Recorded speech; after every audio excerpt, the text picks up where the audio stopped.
बालमित्रांनो, तुमच्या सगळ्यांचंच आपल्या या अभ्यास मालिकेमध्ये खूप स्वागत आहे. आपण पाहत आहोत चक्रवाढ व्याज हे प्रकरण आणि सराव संच 14.2.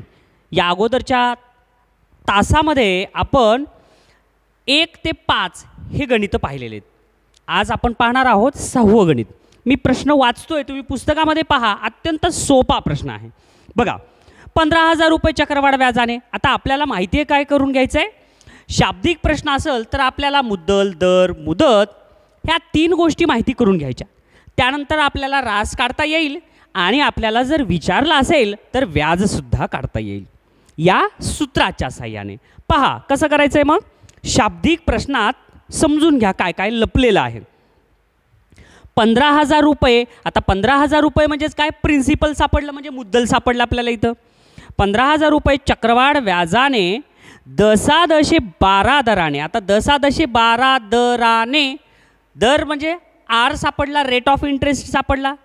त्याच्यानंतर पुढं काय, कर्जाऊ घेतले तर 3 वर्षांनी कर्ज फेडण्यासाठी. आता 3 वर्षांनी म्हणजे कालावधी सापडला, नंबर ऑफ इयर्स म्हणजे एन सापडलं. आपल्याला पी सापडलं, आर सापडलं, एन सापडलं. तर मग आपल्याला चक्रवाढ व्याजाची रास काढता येईल. तर प्रश्न काय दिला आहे हे पहिलं समजून घ्या. कर्जाऊ घेतले तर 3 वर्षांनी कर्ज फेडताना किती रुपये द्यावे लागतील, म्हणजे कर्ज फेडताना व्याजासह रक्कम म्हणजे रास किती द्यावं लागेल हे काढायचं आहे. मग रास काढण्यासाठीचं सूत्र काय, चक्रवाढ व्याजाची रास बरोबर ए बरोबर P1 चा कंसाचा n घात. चला करायचं मुलांना 6वं गणित. चला करूया. 6वं गणित. दिलेली माहिती P बरोबर 15,000 रुपये, R बरोबर 12%, N बरोबर 3 वर्ष. त्याच्यानंतर सूत्र लिहून घ्या. सूत्रात किमती भरूया. Pच्या जागी 15,000 कंसात 1 + 12/100 या कंसाचा 3रा घात. या पूर्णांकाची बेरीज करूया. आता वर 4 × 4, 4 × 2 = 8, 4 त्रिकोण 12 केलं, 4 × 2 = 10 केलं, 2 उरले, 4 × 5 = 20 केलं. उरलं 1 + 3/25. मग आता 25 मध्ये 3 मिसळले 28 आणि छेद दशाच तसे. बेरीज किती आली, 28/25. हा कंस सोडून घेतला. मग काय आलं, बरोबर 15,000 × 28/25 चा 3रा घात. 3रा घात म्हणजे 3 वेळेस गुणाकार. म्हणून ए बरोबर 15,000 × 28/25 × 28/25 × 28/25. आता काटाकाटी करू. 25 × 1 = 25, 25 × 150, शून्याला भागलं 0 म्हणजे इथं 600 आले. परत 25 × 1 = 25, 25 × 2 = 50, 60 मधून 50 गेले, 10 उरले आणि इथं 100 झाले. आणि त्याला काटलं 25 × 100, इथं 24 आले. काटाकाटी केल्यावर उरलं काय, ए बरोबर 24 × 28 × 28 × 28 भागिले 25 हे राहिलेत. आता बरोबर 24 × 28 चा घन 21,952, 25 ला 25 छेदस्थानी. आता 24 आणि 21,952 यांचा गुणाकार केला मुलांनो, तो किती आला, 2,26,848/25. आणि त्यानंतर 25नं 5,26,848ला हे बघा मन लावून भागाकार केला आणि एकदा व्यवस्थित भागाकार केला की जे उत्तर आलं तेच आपलं चक्रवाढ व्याजाची रास होय. किती आहे उत्तर मग, 21,073.92 रुपये. म्हणून 3 वर्षांनी कर्ज फेडताना 21,073.92 रुपये द्यावे लागतील. स्टेप बाय स्टेप गणित समजून घ्या, लक्षात घ्या मुलांनो आणि सराव करा. बघा मुलांनो, तुम्हाला जर 14.2 हे सराव संच सोडवायचा आहे ना, प्राथमिक गुणाकार, भागाकार आणि तुम्हाला बेरीज अपूर्णांकाची या 3 गोष्टी जर आल्या हे सराव संच तुमच्यासाठी अत्यंत सोपं आहे. बघा काय दिलं आता 7वं गणित. हे सुद्धा सोपं आहे. बघता फक्त तुम्हाला गुणाकार, भागाकार आणि अपूर्णांकांची बेरीज यायला पाहिजे. हां बघा काय 7व्या गणितात तेच सांगितलं, 10/18 दराने. आता दर सापडला इथं. चक्रवाढ व्याजाने एका मुद्दलाची 2 वर्षाची रास 13,924 रुपये झाली आहे. आता 2 वर्षाची म्हणजे यन दिलंय आपल्याला 2 वर्ष. रास म्हणजे आपल्याला चक्रवाढ व्याजाची रास दिली आहे आपल्याला. तर मुद्दल किती होतं? तर आता आपल्याला विचारलंय मुद्दल काढा. तर अत्यंत सोपं गणित आहे मुलांनो. तुम्ही याच उदाहरण संग्रहामध्ये 5वं गणित त्याच्यावर पाहिलेलं आहे. सेम 5व्यासारखंच हे आहे. चला पाहूया याच्या पायऱ्या. उत्तर पाहत आहोत 7व्या गणिताचे. दिलेली माहिती आर बरोबर 18%, एन बरोबर 2 वर्ष, चक्रवाढ व्याजाची रास म्हणजे ए बरोबर 13,924 रुपये. तर आपल्याला काढायचं काय? पी बरोबर प्रश्नार्थक चिन्ह म्हणजे मुद्दल काढू. एकदा दिलेली माहिती झालं की लगेच सूत्र लिहिलं. सूत्रात किंमत भरू. एच्या जागी 13,924 जे दिलंय ते लिहू. बरोबर पी माहिती नाही म्हणून जशास तसं पी आणि पुढे कंसात 1 + आरच्या जागी 18/100 या कंसाचा दुसरा घात. या अपूर्णांकांची बेरीज करू. 92 18, बे 5 10 आणि शून्याला 0 म्हणजे किती आलं? 9/50. मग एक अधिक असल्यामुळं 9/50 आहेत. तर 50 मध्ये 9 मिसळा 59 म्हणजे 59/50 येईल. समजलं ना मुलांनो कसं आलं ते? तुम्ही अनेक वेळा हे केलं असेल आणि जे सुरुवातीपासून करतात त्यांना येईलच. मग पुढची पायरी काय झाली? 13,924 बरोबर पी गुणिले 59/50चा दुसरा घात. आता फक्त बाजू बदलून घेऊ. पी गुणिले 59/50चा वर्ग बरोबर 13,924. उजव्या बाजूचं डाव्या बाजूला आलं आणि डाव्या बाजूचा उजव्या बाजूला भाग आला. पीचा वर्ग म्हणजे इकडं पी गुणिले 59/50चा वर्ग म्हणजे काय आलं? पी गुणिले 59/50 गुणिले 59/50 आणि उजवी बाजू जशाच तसं. आता पी बरोबर 13,924 गुणिले आता हे 59/50 इकडल्या बाजूला होते ना, ते आता व्यस्त होऊन तिकडल्या बाजूला जातील. काय आलं तिथं? 50/59 आणि त्याचप्रमाणे दुसरा अपूर्णांक 50/59. आता या 59नं 13,924ला भागावं लागेल. करून बघू बरं भागाकार. अरे भाग तर निशेष केला. उत्तर आलं 236. म्हणजे 59 × 59 आणि 59नं याला भागलं 236 आलं. आता या 59नं 236ला भागून बघू बरं. 59 भागिले 236. इथं तर 4चाच भाग गेला. 59च्याच पाड्यात 236 येतात. म्हणजे 59 × 59 आणि 59 चोक 236. मग उरलं काय? पी बरोबर हे 4 गुणिले 50 गुणिले 50. किती आला गुणाकार? पी बरोबर 50 गुणिले 50 म्हणजे काय? 2,500. 4 गुणिले 2,500चा गुणाकार करूया आता. गुणाकार किती आला? 10,000. म्हणजे पी बरोबर किती आलं? 10,000. म्हणून मुद्दल बरोबर किती आलं? 10,000 रुपये होय. समजलं मुलांनो कसं केलं गणित ते? सगळ्यात पहिल्यांदा दिलेली माहिती लिहिली. दिलेली माहिती लिहिली की सूत्र लिहिलं. सूत्रामध्ये किंमत भरली आणि किंमत भरल्यावर या कंसाची बेरीज केली आणि नंतर मग तिकडला कंस इकडलं म्हणजे तिकडली बाजू इकडं इकडली बाजू तिकडं या कंसाचा वर्ग केला आणि नंतर मग इकडला हा जो भाग राहिलेला आहे तो तिकडं गेला व्यस्त होऊन आणि मग 59नं याला भागलं. किती सोपं होतं. आणि 59नं पुन्हा याला भागलं आणि राहिलेल्या संख्येचा गुणाकार केला आणि उत्तर काढलं. होतं ना मुलांना सोपं गणित. चला मग असंच पुढचं एक गणित आहे अत्यंत सोपं आहे. चला बरं पाहूया. ते पण गणित फार सोपं आहे. काय दिलंय? 8वा प्रश्न पाहूया बघा मुलांनो. काय दिलंय? शहराच्या एका उपनगराची लोकसंख्या विशिष्ट दराने वाढली. आता आपल्याला दर विचारलाय बरं का. इथं विशिष्ट दराने वाढते म्हणजे दर नाही सांगितला.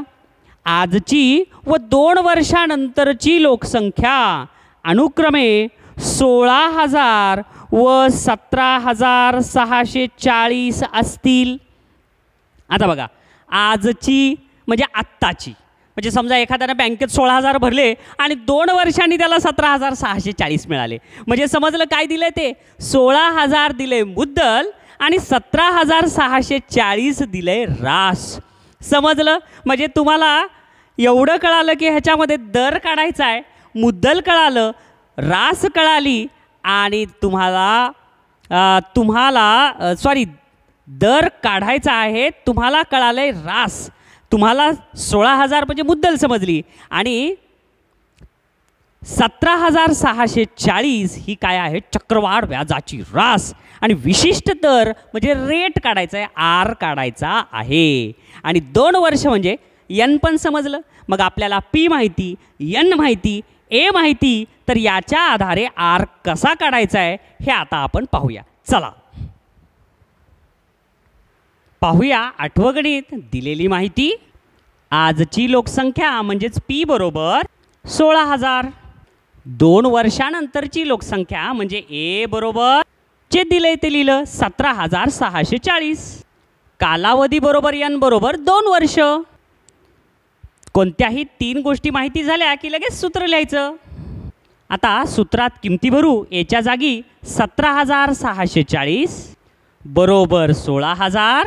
पीच्या जागी कंसात 1 अधिक आर छेद 100. आता आर माहीत नाही म्हणून जशाच तसं लिहिलं, आर छेद 100 या कंसाचा दुसरा घात. हे मुलांनो इथपर्यंत समजलं ना, किती सोपं होतं. आता पुढं बघा. 17,640 आणि हे 16,000 इकडं गुणाकारात होते, इकडं आले खाली छेदस्थानी भागाकारात गेले, बाजू बदलली म्हणून. आणि इकडं जशाच तसं 1 अधिक आर छेद 100. आता आपण नेहमीप्रमाणे हा बेरजेचा अपूर्णांकाचा भाग सोडूया. कसं येईल, तिरकस गुणाकार करून ह्याच्या खाली काही नसते म्हणजे छेद 1. 100 1 ला गुणलं 100 आणि आरनं या 1 ला गुणलं 1 आर म्हणजे नुसतंच आर. वर आलं 100 अधिक आर आणि छेदस्थानी हे 100 आणि 1 यांचा गुणाकार. 100 1 100, 100 छेदस्थानी आलं. मग पुढची पायरी काय आली, हा अपूर्णांक जशाल तसं 17,640 छेदस्थानी 16,000 बरोबर 100 अधिक आर छेदस्थानी 100 या कंसाचा वर्ग. एवढं समजलं मुलांनो, किती सोपं आहे. आता हे 0 आणि हे 0 काटलं, काटाकाटी केली. बघा मुलांनो, आता इथं 1764 उरले. अरे हे तर 42चा वर्ग आहे. 42 गुणिले 42 केलं तर 1764 येत आहे. आणि तसंच हे 1600 सुद्धा 40चा वर्ग आहे. म्हणजे तुम्हाला लक्षात यायले, हे 1764 42चा वर्ग, हे 1640चा वर्ग, हे 100 10चा वर्ग आणि हे 100 10चा वर्ग आणि इथं तर वर्गच दिलेला आहे. मग आपल्याला दोन्ही बाजूचं वर्गमूळ काढता येईल. मग या बाजूचं वर्ग, मग दोन्ही बाजूचं वर्गमूळ काढू. मग या बाजूचं वर्गमूळ काय येईल, 1764चं 42 आणि 1600चं 40 बरोबर. दोन्ही बाजूचं वर्गमूळ काढल्यामुळं इकडला 2 हा घातांक निघून गेला. उरलं काय 100 अधिक आर छेद 100. आता बाजू बदलून काय होईल माहिती आहे का, हे 100 छेदस्थानी भागाकारात होते ना, तिकडे जाऊन गुणाकारात येतील. मग कसं होईल पायरी 42 छेद 40 गुणिले 100 बरोबर तिकडं काय उरल फक्त 100 अधिक आर. हे बघा, हे 100 अधिक आरच तिकडे उरले. आता ह्या 40चा 1 0 कटला आणि 100चा 1 0 कटला. बे दोन्ही 4 आणि तिथं बे पंचे 10. पुन्हा या बे 1 ला बे 1 वर 42ला भागलं, बे दोन्ही 4 आणि बे 1 बे वर उरले 21 गुणिले 5 आणि खाली 1च. समजलं मुलांना एवढं. आता 21 5 हा गुणाकार करूया. आता 21 गुणिले 5 बरोबर 100 अधिक आर. समजली ही पण पायरी. आता बाजू बदलून घेऊ फक्त. आता 100 अधिक आर तिकडं होते ते इकडं आले आणि 105 डाव्या बाजूला होतं ते उजव्या बाजूला गेले. मग आता हे आर बरोबर 105ला 105 आणि हे 100 इथं बेरजेत होते तिकडे जाऊन वजाबाकीत केले. आर बरोबर 105 वजा 100. मग सांगा बरं आर बरोबर किती येईल. एकदम बरोबर आहे 5. दर टक्क्यामध्ये असतो म्हणून 5%. शेवटी काय लिहायचं, म्हणून लोकसंख्या वाढीचा दर बरोबर 5% होय. समजलं मुलांनो कशा पद्धतीनं केलं ते. स्टेप बाय स्टेप समजून घ्या. हे बघा, दिलेल्या माहितीत ही पहिली पायरी, दुसरी पायरी, तिसरी पायरी, चौथी पायरी, 4 पायऱ्या कळाल्या. नंतर काय बघा, सूत्र लिहिलं, हे पण समजलं. आणि सूत्रात काय केलं, किमती भरल्या आणि किंमत भरल्यावर काय केलं मुलांनो, हे 16,000 फक्त इकडे छेदस्थानी घेतलं. एवढं समजलं. त्याच्यानंतर हे बघा, ह्या कंसाची बेरजेची क्रिया केली. त्याच्यानंतर काय केलं, हे 0 काटलं, दोन्ही बाजूचं वर्गमूळ काढलं आणि एवढं आलं की झालं, गणितच आलं की रे तुमचं. धडाधड हे 100 छेदस्थानी भागाकारात होते इकडे येऊन गुणाकारात झाले. 40ची आणि 100ची काटाकाटी केली, तसंच ह्या 2ची 42ची काटाकाटी केली. उत्तर 21 आणि 5 उरलं. 21 आणि 5चा गुणाकार केला. हा इकडला भाग जशाल तसा राहिला होता. ह्याच्या खालचे 100 कुठे गेले? हे गुणाकारात इकडे आले. हे इकडे छेदस्थानी भागाकारात होते, इकडे गुणाकारात आले आणि ते कटून गेले. उरलं काय मग? 105 बरोबर 100 अधिक r. नंतर बाजू बदलल्या फक्त, तिकडली इकडं, इकडली तिकडं. आता हे 100 बेरजेत होते, तिकडे जाऊन वजाबाकी झाले. 105 मधून 100 गेलं, 5 उरलं.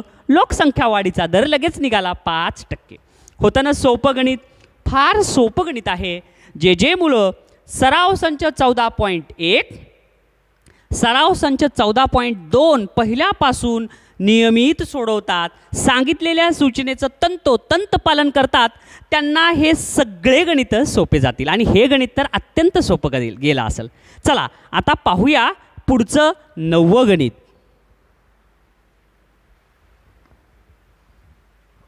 चला विद्यार्थ्यांनो, बघा आता 9वं गणित. आणि मी तुम्हाला 9वं गणिताच्या बाबतीत एक सूचना सांगतो. ज्यांनी अगोदरचे 8 गणित आणि सराव संच 14.1 सोडवले ना, त्यांनीच 9वं सोडवा, नाहीतर सोडवू नका 9वं गणित. आणि ज्यांनी सोडवले त्यांना हे गणित अत्यंत सोपंही जाईल आणि त्यांनी सोडवा पण. बघा मी शिकवतो तुम्हाला. काय दिले रे 9व्या गणितात? 700 रुपयांची दशादशे 10 दराने. आता 700 रुपयांची म्हणजे मुद्दल दिलं 700, किती? दशादशे 10 दराने, 10 दर दिला, आर कळालं. किती वर्षात 847 रुपये रास होईल? आणि रास किती काढायची आपल्याला? 847, म्हणजे रास झाली आहे. म्हणजे ए बरोबर 847. म्हणजे बघा तुम्हाला 3 गोष्टी तर दिलेल्या माहिती तिथं स्पष्ट दिल्यात. आणि काय विचारले? कालावधी. बघा बरं काय दिले? दिलेली माहिती पी बरोबर 700, आर बरोबर 10 आणि ए बरोबर 847. आणि आता एन बरोबर किती हे काढायचे मुलांना? किती सोपं आहे बघा. लगेच आपण सूत्र लिहिलं, ए बरोबर पी कंसात 1 अधिक r छेद 100चा n घात. आता सूत्रात धडाधड किमती भरल्या. एच्या जागी 847 बरोबर पीच्या जागी 700 कंसात 1 अधिक rच्या जागी 10 छेद 100 कंसाचा n घात. कारण n दिलं नाही म्हणून जशाच तसं लिहिलं. यापूर्वीच्या गणितात सोडवल्यासारखं हे 700 तिकडे गुणाकारात होते, इकडे जाऊन भागाकारात आले बघा. मग 847 छेद 700 बरोबर 1 अधिक 10 छेद 100 या कंसाचा n घात. समजलं मुलांना? आता कंस सोडून घेऊ.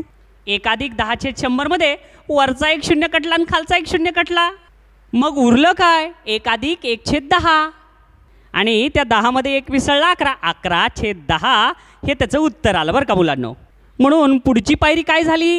हे बघा 847 छेद 700 वरच्याला जसाल तसं लिहिलं बरोबर 11 छेद 10चा n घात बरं का. n घात समजलं एवढं? आता आपण काय करूया मुलांनो? या 700ला 7 भाग जात आहे का रे? 7 1 7 आणि शून्याला 0 आले खाली 100. आता खाली 7 भाग घातल्यावर वर सुद्धा 7 भाग घालावा लागेल. मग आता 7 847ला भाग घातल्यावर बघा बघा किती आलं? बाकी 0 आणि भागाकार 121 आला. म्हणजे 847 कटून 121. मग पुढची पायरी काय आली? 121 छेद 100.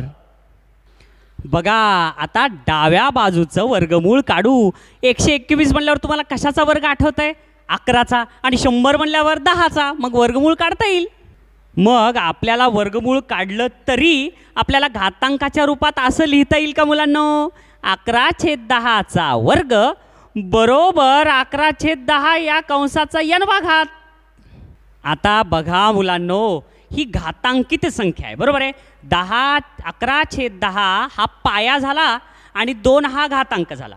इकडं 11 छेद 10 हा पाया झाला आणि n हा घातांक झाला.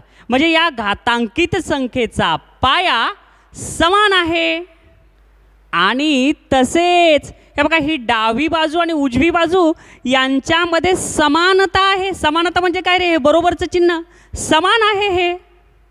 जसं आता बघा इथं 9 आणि 10 मध्ये 10 मोठे आहे, 11 आणि 3 म्हणजे 11 मोठे आहेत. आणि हे 50 आणि 50 कसे आहेत?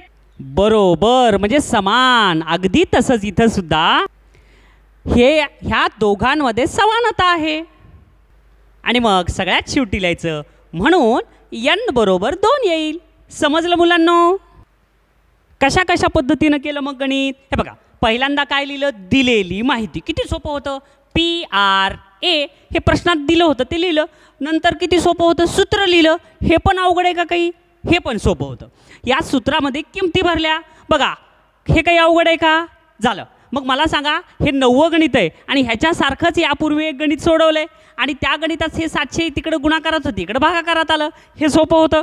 नंतर काय केलं रे मुलांना आपण, इकडं हा कंस सोडून घेतला, इथं बेरीज 11/10 आली आणि ह्या काटाकाटी केलं आणि काटाकाटी केल्यानंतर 7ने भागल्यानंतर इथं 121/100 आलं. आणि मग दोन्ही बाजूचं वर्गमूळ काढण्याच्या ऐवजी फक्त डाव्या बाजूचंच वर्गमूळ निघतंय का? निघतंय. पण आपण मांडणी कशी केली, 11/10 या कंसाचा वर्ग बरोबर 11/10चा n वा घात.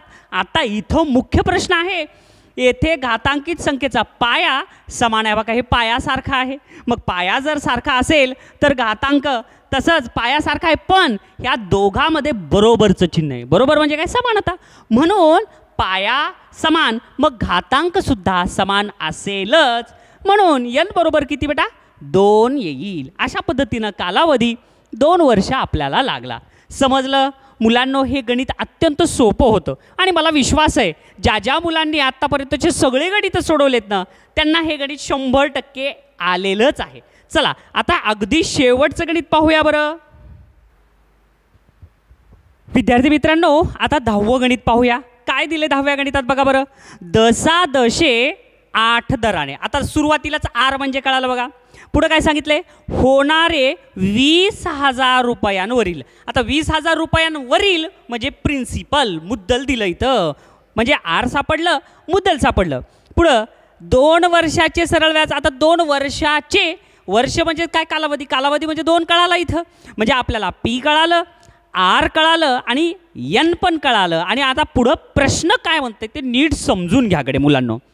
दशा दशे 8 दराने होणारे 20,000 रुपयांवरील 2 वर्षाचे सरळ व्याज. प्रकरण चालू आहे आपलं चक्रवाढ व्याज आणि विचारायलेच सरळ व्याज. हे फरक लक्षात घ्या, म्हणजे इथं सूत्र बदलावं लागतंय. सरळ व्याज आणि चक्रवाढ व्याज यातील फरक काढा. अरे किती सोपं आहे मुलांनो. पहिल्यांदा सरळ व्याज काढा, नंतर चक्रवाढ व्याज काढा, किंवा अगोदर चक्रवाढ व्याज काढलं आणि पुन्हा सरळ व्याज काढलं तरीही चालेल. मग दोन्ही व्याज काढायचं आणि दोन्ही व्याजामधला फरक म्हणजे काय? वजाबाकी करायची आणि वजाबाकी किती येते हे काढायचंय. किती सोपं दिलेलं आहे गणित हे. चला मुलांनो, आता ह्याच्या सगळ्या पायऱ्या आता आपण समजून घेऊया. कोणत्याही गणिताची सुरुवात दिलेल्या माहितीनं करायचं. 10वा क्रमांक नीट टाका. दिलेली माहिती पी बरोबर 20,000, आर बरोबर 8%, n बरोबर 2 वर्ष. मग प्रथम आपण सरळ व्याज काढू मुलांनो. मग सरळ व्याजाचं सूत्र काय? आय बरोबर पी गुणिले n गुणिले आर छेदस्थानी 100.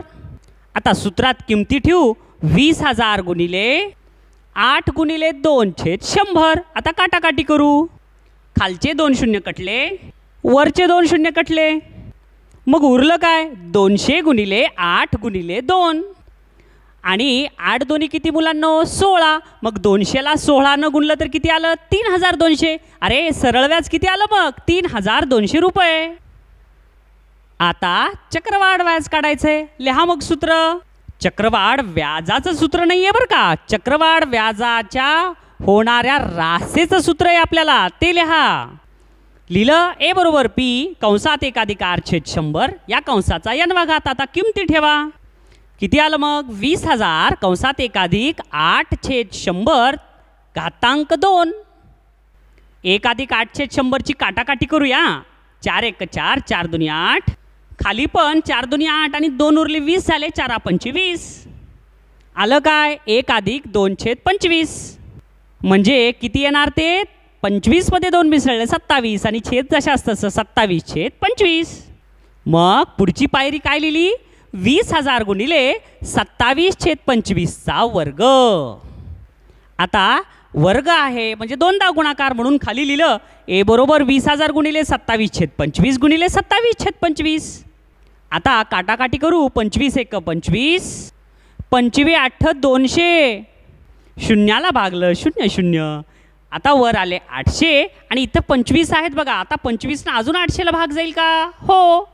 हे बघा 25 800ला भागलं किती आलं 25 त्रिक 75 80मधून 75 गेले 5 आणि पुन्हा 25 दोन्ही 50 म्हणजे ह्या 25 800ला भागलं तर किती येईल भागाकार 32 25 1 25 आणि 25 800ला भागलं 32 आलं.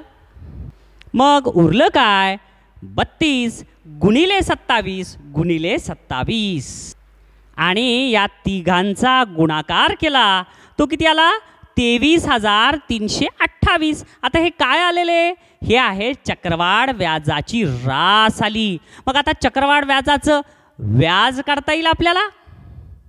आता चक्रवाढ व्याज काढू. मग चक्रवाढ व्याज काढण्यासाठी काय करावं लागेल व्याज रासामधून मुद्दल वजा करावं लागेल. ए वजा पी बरोबर रास किती आहे 23,328 वजा 20,000 आणि त्यांची वजाबाकी किती येईल मग 3,328 रुपये.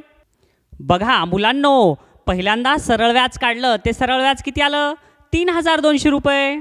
त्यानंतर सूत्राचा वापर करून पुन्हा चक्रवाढ व्याज काढलं ते किती आलं 3,328 रुपये. आता या दोन्ही व्याजातील फरक काढायचा आपल्याला. मग लिहा आता दोन्ही व्याजातील फरक काढू. मग काय फरक बरोबर चक्रवाढ व्याज वजा सरळ व्याज 3,328 वजा 3,200 बरोबर 128 रुपये होय. लगेच चेक करून घ्या पुस्तकाच्या खाली बरोबर आहे ना मुलांनो. तुम्ही पुस्तकाच्या खालचे उत्तर चेक करत आहात काही हरकत नाही पण लक्षात घ्या सगळ्या पायऱ्या तुम्हाला समजायला पाहिजे. बघा आता हे गणित कसं केलेलं आहे आपण पहिल्यांदा दिलेली माहिती लिहिलं नंतर दिलेल्या माहितीत काय माहिती होतं आपल्याला PRN त्याच्या किमती लिहिल्या नंतर काय प्रश्नात सांगितल्याप्रमाणे सरळ व्याज काढलं. सरळ व्याजाचं सूत्र पाठ पाहिजे बरं का मुलांनो. सूत्र पाठ करून सूत्र लिहिलं त्याच्यामध्ये किमती भरल्या काटाकाटी केली अंशा म्हणजे उरलेल्या संख्यांचा गुणाकार केला आणि तो गुणाकार तिथं मांडला. त्याच्यानंतर काय केलं मुलांनो चक्रवाढ व्याज काढण्यासाठी सूत्र लिहिलं सूत्रात किमती ठेवल्या आणि किमती ठेवून कंस अपूर्णांकांची बेरीज केली आणि नंतर मग त्या कंसाचा विस्तार करून काटाकाटी केली आणि मग उरलेल्या संख्यांचा गुणाकार केला. किती सोपं होतं हे म्हणजे एका प्रश्नात 2 प्रश्न झाले की रे. सरळ व्याज पण काढलात आणि चक्रवाढ व्याज पण काढलात. आता परत तिसरा प्रश्न तुम्हाला हे चक्रवाढ व्याजाची रास काढली तुम्ही आता रास इथं काढली. आता ह्या रासेतून पुन्हा तुम्हाला काय करावं लागेल मुद्दल वजा करावं लागलं आणि मग चक्रवाढ व्याज तुम्हाला मिळालं. म्हणजे तिसरा प्रश्न सरळ व्याज चक्रवाढ व्याजाची रास काढली आणि नंतर चक्रवाढ व्याज काढलं आणि चौथा प्रश्न ह्यांचा फरक काढला. चक्रवाढ व्याजातून सरळ व्याज वजा केलं उत्तर आलं 128. समजलं मुलांनो. अशा पद्धतीनं आपलं 14.2 हे सराव संच पूर्ण झालेला आहे मुलांनो. अत्यंत सोपं असं होतं आणि ज्यांनी खूप छान सराव केला असेल त्या सर्वांनाच हे गणित सोपं गेलं असेल. तुम्हाला 14.2 हे जर सराव संच सोपं जाऊ द्यायचं असेल अगदी तर 14.1 सोडवा व्यवस्थित आणि 14.1 हे सराव संच 5 वेळेस सोडवा. हे जर तुम्ही 5 वेळेस सोडवलात तर 14.2 मधलं प्रत्येक गणित तुम्हाला सोपं जाईल. फक्त हे सूत्र आहे या सूत्रात किमती भरायच्यात आणि काटाकाटी करून उत्तर करायचं आहे. मग या सराव संच 14.2 मधले सुद्धा गणित तुम्हाला कायम लक्षात ठेवायचे असतील तर यातलं सुद्धा प्रत्येक गणित रफ वहीमध्ये 5 वेळेस सोडवा सराव करा. फेरवहीमध्ये लाल पेननं छान अक्षरात प्रश्न लिहा आणि निळ्या पेननं व्यवस्थित पायऱ्या करा. समजलं मुलांनो. बघा अशा पद्धतीनं आपण हा भाग संपवलेला आहे. आता इथून पुढं तुम्ही सराव करणं आवश्यक आहे. तुम्हाला स्वयं अध्ययनाला खूप शुभेच्छा. Best of luck.